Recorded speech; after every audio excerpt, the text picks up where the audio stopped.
नमस्कार साथियों, मैं हूं आपका होस्ट कुलदीप सिंह पुनिया और मैं लेकर चलता हूं आपको राजनीति की दुनिया।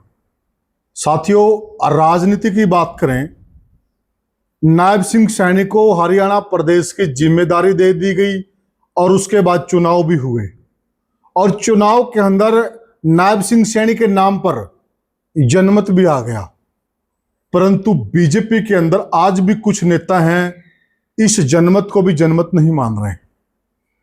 बहुत कुछ चल रहा अंदर खाते, बहुत कुछ बयानबाजी भी होती समय समय पर।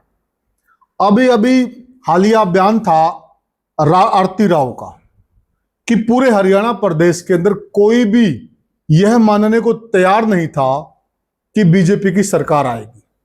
स्वयं बीजेपी वाले भी नहीं मान रहे थे। ये बात सत्य भी है, बहुत से लोगों के साथ हमारी भी बात हुई चुनाव के दौरान। परंतु हम मानते थे कि सरकार आएगी, हमने माहौल बनाया है, सरकार हमारे दम पर आई है। और डिनर डिप्लोमेसी हुई, आपने देखा कई सारे विधायक आरती राव का जो डिनर था उसमें शामिल हुए। इवन यहां तक एक कांग्रेस की विधायिका भी उस डिनर में शामिल हुई। ठीक उसके कुछ दिन बाद स्वयं प्रदेश के मुख्यमंत्री चलकर आए और वो राय साहब के साथ डिनर करते हैं और वो तस्वीरें भी वायरल हुई। तो इस बात का क्या मतलब है? क्या जो प्रदेश के मुख्यमंत्री हैं, क्या वह यह चीज मानते हैं कि सरकार राव साहब की वजह से आई? राव साहब बड़े नेता हैं या फिर उनकी भी एक डिप्लोमेसी है? जो भी एक विरोध का स्वर उत्पन्न होता है हरियाणा में, वो उसी को अपनी बोतल में उतार लेते हैं, अपने पाले में लाने की कोशिश करते हैं, उनके घर चले जाते हैं। पीछे आपने देखा होगा जब अनिल विज बोल रहे थे, वो अनिल विज के घर पे चले गए थे। तो क्या हम इसको मुख्यमंत्री की समझदारी कहें या फिर डर कहें? दोनों बातों में से एक बात तो कंफर्म है। तो इस चर्चा में हमारे साथ जुड़े हुए वरिष्ठ पत्रकार और राजनीतिक विश्लेषक प्रद्युमन जोशीला जी। प्रद्युमन भाई राम राम। राम राम जी, सभी दर्शकों को नमस्कार, राम राम। प्रद्युमन भाई, क्या विरोधियों को बोतल में उतारने की कोशिश हो रही है या डर है? क्या कहेंगे आप? देखो, मेरा ये मानना है कि डर तो किसी प्रकार का नहीं है। अच्छा। डर इसलिए नहीं है क्योंकि बीजेपी के पास बहुमत है जी। और किसी भी 1, 2, 5, 10 या 15 विधायकों की हिम्मत नहीं है कि वो पार्टी छोड़ दें या वो मुख्यमंत्री का खुलेआम विरोध कर दें। क्योंकि जो दल बदल कानून है उसमें 2/3 विधायक चाहिए।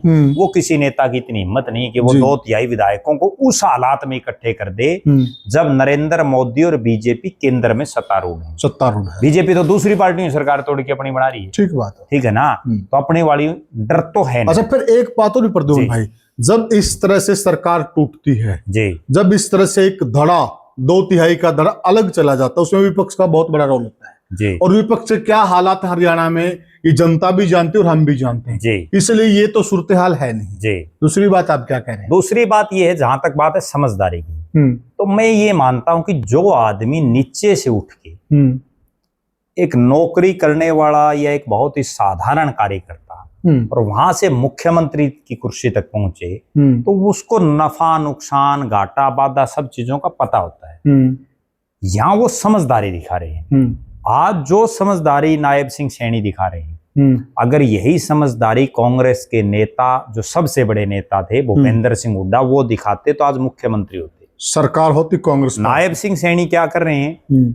देखो, जितना बड़ा कुनबा होगा उसमें मनमुटाव होंगे, कोई दो राय नहीं।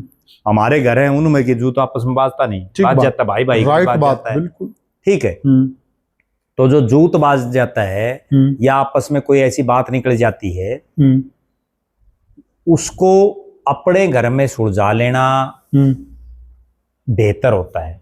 और जब दूसरे पंचायती आ जाते हैं ना, फिर वो सौदा सुलझेगा नहीं। तो कहते हैं कांद ने बितरा न गड़लो। हाँ, ठीक है। फिर क्या है मामला? अब अगर भूपेंद्र सिंह हुड्डा कुमारी शैलजा के घर चले जाते विधानसभा के चुनाव में, क्योंकि वो सबसे बड़े नेता थे, तो बात बन गई थी। या दीपेंद्र हुड्डा चले जाते तो भी बात बन गई थी, लेकिन नहीं गए तो नहीं बनी। अब नायब सिंह सैनी क्या कर रहे हैं? वो अपना बड़प्पन दिखा रहे हैं कि जो भी नेता थोड़ा सा बोलता है, जैसे मैं 2-3 उदाहरण बताता हूँ आपको।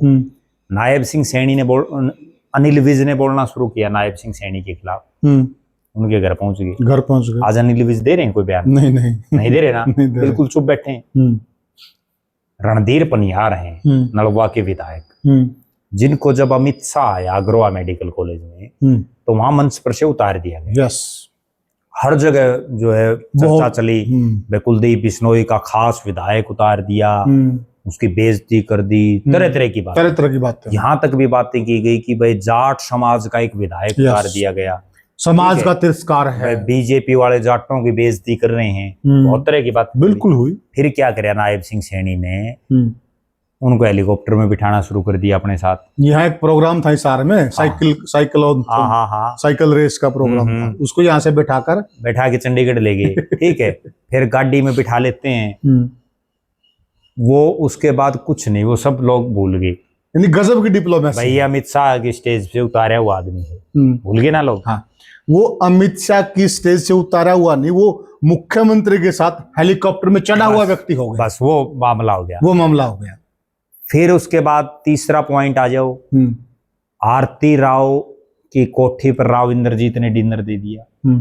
डिनर देते ही अगले दिन जैसे ये मतलब 10-12 दिन के बाद ये खबर आई बाहर, पहली बात तो उसी दिन खबर बाहर नहीं आई, ये भी बड़ी अचंभित करने वाली बात है। बिल्कुल सही बात है। मतलब एक सबसे बड़ी अचंभित करने वाली बात ये है कि चंडीगढ़ में मंत्री की कोठी, उसके हर बार सारे मंत्री रह रहे हैं, और वो खबर लगभग 10 दिन के बाद पता चलती है। और वहां चप्पे चप्पे पर सीआईडी रहती है, चप्पे पर है। ठीक है, उसके बाद जैसे ही वो खबर वायरल होती है, उसके बाद मुख्यमंत्री फिर से दिमाग घुमाते हैं और फिर वो आरती राव की कोठी पर फिर जो है डिनर पर पहुंच जाते हैं, और विद अपनी पत्नी पहुंच जाते हैं। विद पत्नी, देखो कितनी बड़ी बात है।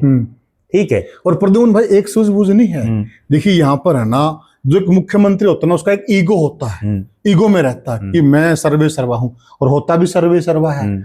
परंतु नायब सिंह सैनी की ये चीज हम देख रहे हैं, देखिए बहुत गजब की चीज है ये उनको आगे भी लेकर जा रही, इसमें कोई दो राय नहीं है। कमियां हो सकती है, हर इंसान के अंदर कमियां होती है, लेकिन ये वाली जो क्वालिटी है ना, इस वाली क्वालिटी से सीखना चाहिए भूपेंद्र हुड्डा जैसे नेताओं को।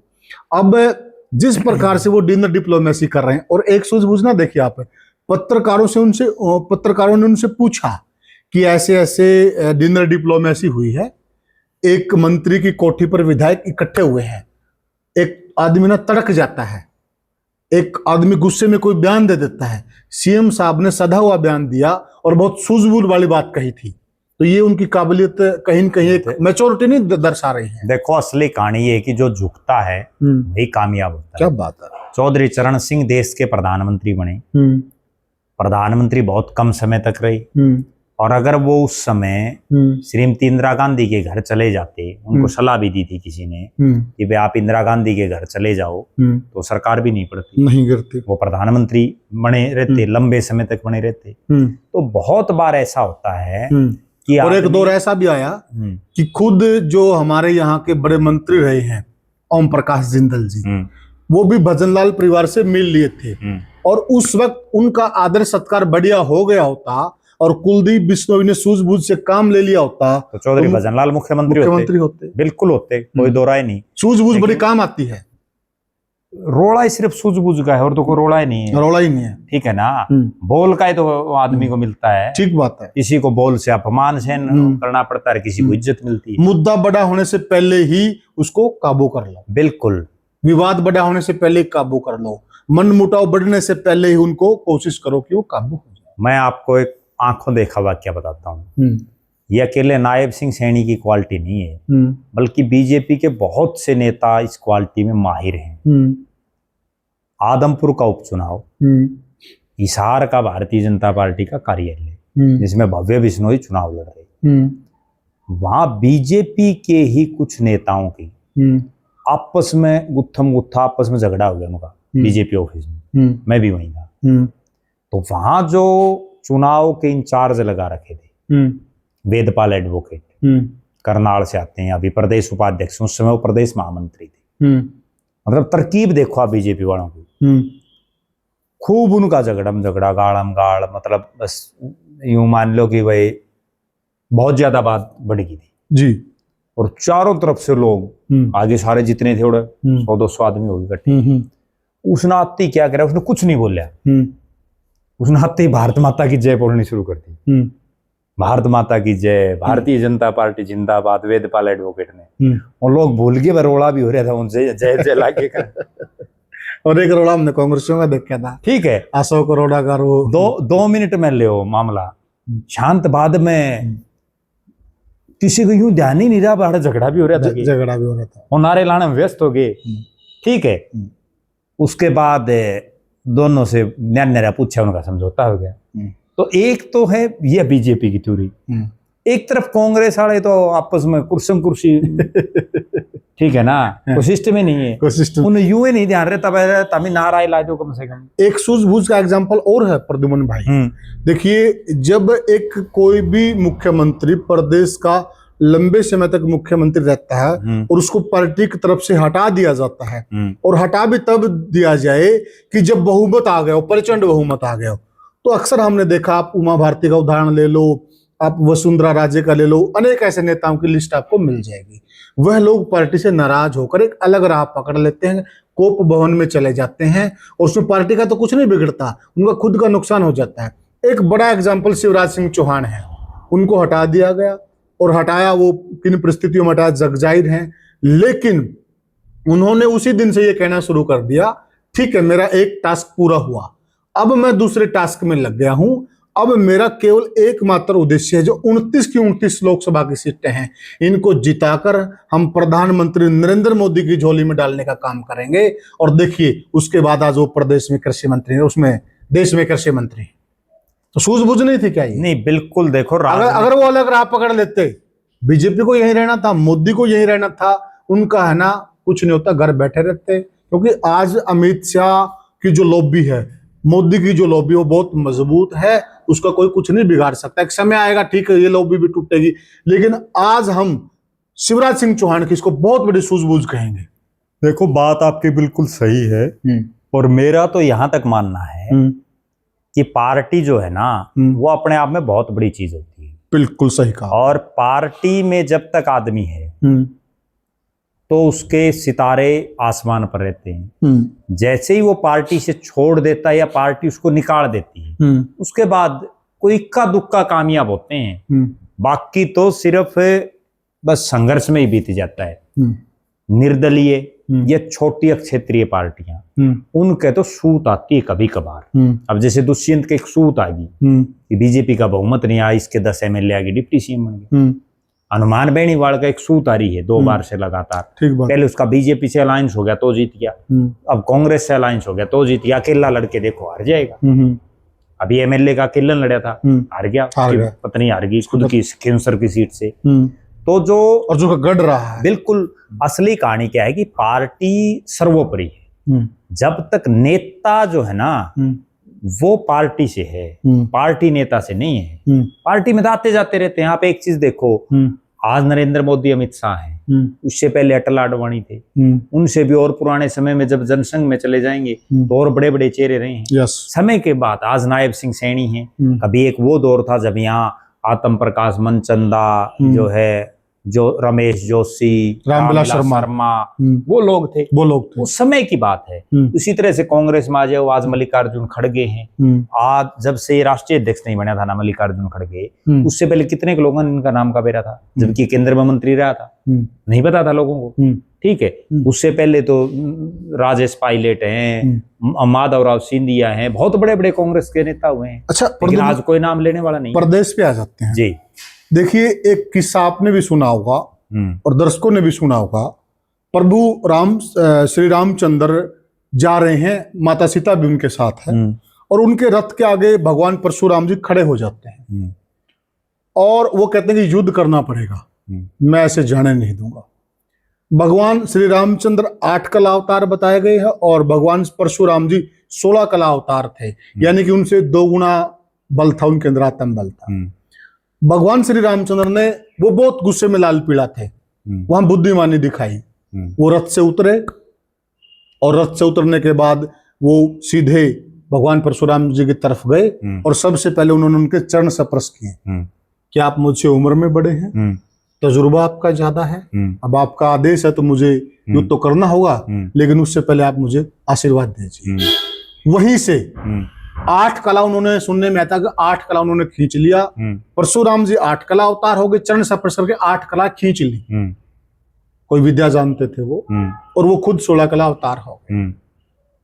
उसी टाइम से कहते हैं कि जो परशुराम जी थे उनका भी हृदय परिवर्तन हो गया। बस जिस आदमी ने, मैंने तो युद्ध के लिए ललकारा, उसने मेरे चरण स्पर्श कर ली, तो अब मैं क्या युद्ध करूंगा, कि आप श्री रामचंद्र जी आप आगे जाइए, आप आगे बढ़ने के लायक हैं, ऐसे कह के रास्ता छोड़ दिया।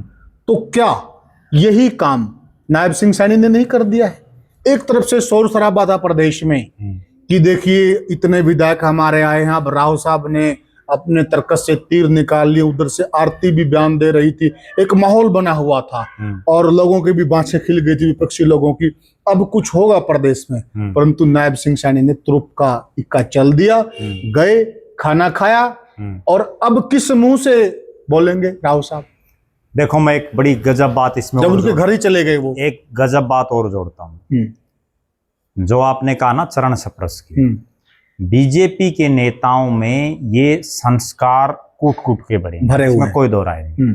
अभी बिल्कुल जस्ट वाक्य है, चौधरी भूपेंद्र सिंह हुड्डा के बड़े भाई की धर्मपत्नी का निधन हो रहा था। क्या गजब बात कर रहे हैं। वहां प्रदेश के मुख्यमंत्री नायब सिंह सैनी, प्रदेश में पूर्व मंत्री रहे और रोहतक में जो बार बार हुड्डा परिवार को ललकार रहे मनीष ग्रोवर, दोनों हुड्डा साहब के पांव का हाथ लगा रहे हैं, चरण स्पर्श कर रहे हैं। और दीपेंद्र हुड्डा का हाथ यूं करके उन्होंने अपने माथे के लगाया यूं पकड़ के नायब सिंह सैनी ने। तो अपने आप में ये दर्शाता है कि बीजेपी वाले किस ढंग के संस्कार उनमें हैं। ठीक है, हम ये भी मानते हैं कि दीपेंद्र हुड्डा में भी इस तरह के संस्कार हैं, ठीक है, लेकिन अकेले दीपेंद्र से तो काम नहीं चलेगा ना। अब दीपेंद्र तो पाया का हाथ लगा दी और उसके गिल्ले खड़े MP MLA के बराबर राम रमीए नहीं खड़े, ठीक बात, तो कैसे काम चले? राइट बात। अब नायब सिंह सैनी ने अगर उनके पांव का हाथ लगाया तो मनीष ग्रोवर जो बिल्कुल खुलेआम बोल रहे हैं, क्या सही कह रहे हैं, उन्होंने लगाने पड़े और लगाए और उसका मैसेज ये गया, वो बड़ा वायरल हुआ कि भाई देखो मनीष ग्रोवर हुड्डा साहब के पांव का हाथ लगा रहा है। क्यों लगाए? बिल्कुल, क्योंकि वो उम्र में उनसे बड़े हैं, राजनीतिक विरोधी हैं। ठीक बात है। अब मैं एक उदाहरण और दूं। अब नरेंद्र मोदी एक वीडियो और वायरल है जिसमें वो दीपेंद्र हुड्डा के लिए कह रहे हैं कि छोटे हुड्डा साहब आप यहाँ खड़े हो, देश का प्रधानमंत्री है, ठीक बात, और वो विपक्ष के MP के लिए क्यों कहेगा? सही बात, क्या जरूरत है उसमें? जी, राहुल गांधी तो हमने कभी नहीं सुना कहता। ठीक बात है, बीजेपी वाला वो नाम भी जानता है क्या सभी बीजेपी वाला? बात तो ये भी बड़ी गजब है, ठीक है ना, ये भी बड़ी गजब है। बीजेपी वाले कहा, वो कांग्रेस वाले कौन जानता बेचारा? कांग्रेस वाला भी नहीं जानता। समस्या ताड़े हो रही है, नहीं तो कांग्रेस का उद्धार हो जाए। ठीक बात है, ठीक है ना, ठीक बात है। तो ये है गजब के देता है हमारा राहुल। बिल्कुल बिल्कुल बिल्कुल, इसमें कोई दो राय नहीं है। बिल्कुल। तो प्रद्युमन भाई, जिस प्रकार से ये नायब सिंह ने मास्टर स्ट्रोक कहूंगा मैं इसको, जी, जो एक मास्टर स्ट्रोक मारा है, तो क्या मानते हैं अब ये जो चर्चाएं हैं कि नायब जी की कुर्सी जाएगी, ये होगा वो होगा, ये कितने समय तक ये चुप हो रहेंगी बात? देखो ऐसा है, एक विराम ये जिस ढंग के एपिसोड है, इनसे तो नायब सिंह सैनी की कुर्सी जाना तो छोड़ो, कोई एक पाया भी नहीं लेगा। ठीक बात है। कुर्सी उस दिन जाएगी जिस दिन मोदी के दिमाग में ये आएगी भाई अब ये जो है बदलना पड़ेगा मामला, भाई हमने जो लेना था इनसे ले लिया, बस। जो क्योंकि बीजेपी की एक बड़ी खास बात है, और विशेषकर मोदी और अमित शाह की, वो जिस नेता में जितनी कैपेसिटी होती है पार्टी को आगे बढ़ाने की, उसको खूब मौका देते हैं और फिर उसको यूज करते हैं। और जैसे यूं लगे भाई आप कौन ही काम चल रहा है नींबू की तरह, तो फिर उसको जो है छोड़ देते हैं। अब आप कोई आदमी कल्पना कर सकता है कि मनोहर लाल खट्टर को मुख्यमंत्री होते हुए गुड़गांव के प्रोग्राम में नरेंद्र मोदी ये कह रहे हैं कि हम तो एक ही चटाई पे सोया करते, एक स्कूटर पे घूमते, एक स्कूटर पे घूमते, अगले दिन वो खट्टर साहब का नाम में कट गया, भेजाओ खट्टर साहब। फिर उसके बाद उनका पोस्टरों में मतलब प्रचार सामग्री में फोटो हटा दिया भाई इसका चेहरा दिखाने से वोट नहीं आएंगे। ठीक बात है, ठीक है, कोई कल्पना कर सकता हो तो बताओ। और फिर उनको कैबिनेट का मिनिस्टर बनाना। जब यूं लगा कि भाई अब ठीक है चुनाव जीत गए, मामला सेट हो गया, मामला सही हो गया, मेरा दोस्त है, अब दोस्त ही निभा देते हैं। अब उसको बिजली मंत्री बना दिया पूरे भारत। पूरे भारत का। बताओ। और उसका राष्ट्रीय अध्यक्ष के लिए नाम चल रहा है जोर शोर सबसे से, स्ट्रॉन्ग में चल रहे हैं, सबसे स्ट्रांग में चल रहा है ठीक है मोदी ना? जी की। तो यही तो कला है बीजेपी वालों में। ठीक बात। जबकि कांग्रेस वालों तो ये हालात है। बीजेपी और कांग्रेस में एक अंतर और मैं बताऊं, बीजेपी वाले काम लगाए रखते हैं। अब उन्होंने बना दिया मन की बात का प्रमुख, बताओ, ठीक है। कोई बना दिया स्वच्छता प्रमुख, कोई बना दिया बोला विभाजन विभीषिका कार्यक्रम, ठीक है। कांग्रेस वाले जिला प्रधान नहीं बन रहे। अच्छा प्रद्युमन भाई, एक और गजब की बात, मेरे को एक बुजुर्ग आदमी मिला और हल्का नारदंड का ही था, तो बड़ी गजब की बात कही। तो ये सारा जो एपिसोड चल रहा है, उन्होंने कहा कि ये सारा है ना बीजेपी इसलिए कर रही है, जो विपक्ष है ना वो हाशिए पर है। अब ये मुद्दे विपक्ष के बनते थे, सरकार गिरेगी, ये होगा वो होगा। अब विपक्ष तो कुछ कर नहीं पा रहा।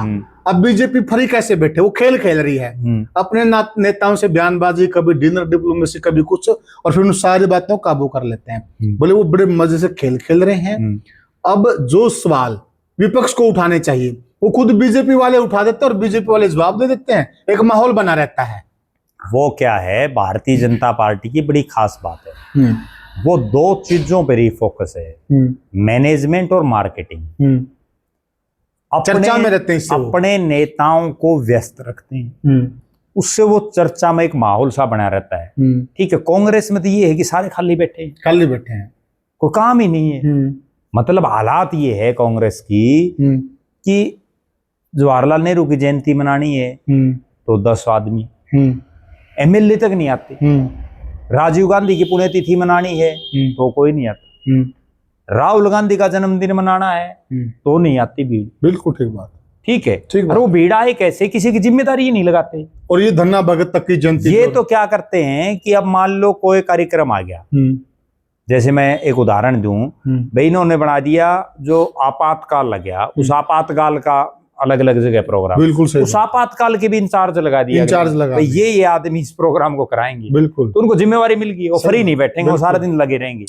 कांग्रेस वाले कुछ करेंगे और उनका भी यूं होगा, हमारे को जिम्मेवारी, बोले तू कौन है, बोले जी मैं बोले पन्ना प्रमुख हूँ, बताओ। कई आदमी बोले जी आप क्या हो, बोले जी मैं BLA1 हूँ। उसने BLA1 का नहीं बेरा फुल फॉर्म किए, लोगों ने भी नहीं बेरा, लोगों ने तो चलो ना बेरा हो, जो बन रहा उसने तो बेरा होना चाहिए। उसने मैं तू बन के रहा। एक आदमी है, एक खास बात बताऊं, उसको भारतीय जनता पार्टी ने एक प्रकोष्ठ मोर्चे जो है उस मोर्चा में बना दिया कुछ। तो वो मेरे पास उसका फोन आ गया कुदरती, बोला भाई साहब मेरे को ये बना दिया। तो वो जो नाम ले हुए है वो प्रकोष्ठ में है, पदे नहीं जी। मन ने फिर उसको बता, मैं तो यूं तो नहीं बना दिया, बोले हाँ यूं बना दिया, इसका मतलब उन्हें बोलना ही नहीं आ रहा, तो ये बना दिया। ठीक बात है, ठीक है नहीं, प्रकल्प बोलते हैं, प्रकल्प मतलब आधे से ज्यादा लोग ना प्रकल्प को बोलना हुआ। दर्शकों आपको पता हो तो बताना प्रकल्प क्या होता है। बीजेपी में प्रकल्प बना रखे हैं। ठीक बात है, बताओ क्या करोगे। ये जरूर है कि पर जरूर कतर देते हैं, कॉपियों के कतरे, बस ये हालात है, ये हालात है। इसलिए जो है सिस्टम जो बीजेपी में बढ़ रहे हैं ना बेचारे, उनने कौन बेरा माहिर आदमी है। अब ग्रीवेंस कमेटी के मेंबर बना दिए, एक जुल्म 70 उनने जो मेंबर बनाए उन्हें यही नहीं पता करना की है। प्रद्युमन भाई देखिए, ये कांग्रेस को सीखना चाहिए इनसे। बस वो केवल इसलिए बना दिए कि भाई ठीक है एक पूंजड़ी लगा दी, अपना घूमने बिजी रहेगा आदमी, माहौल बना रहेगा, चर्चा रहेगी पार्टी, ये है मामला, ये बहुत अच्छा है। तो साथियों हमने चर्चा की, देखिए सूझबूझ हर जगह काम आती है, नम्रता भी हर जगह काम आती है, क्योंकि बुजुर्गों से हम सुनते आ रहे कि नम्रता इंसान का सबसे बड़ा गहना है।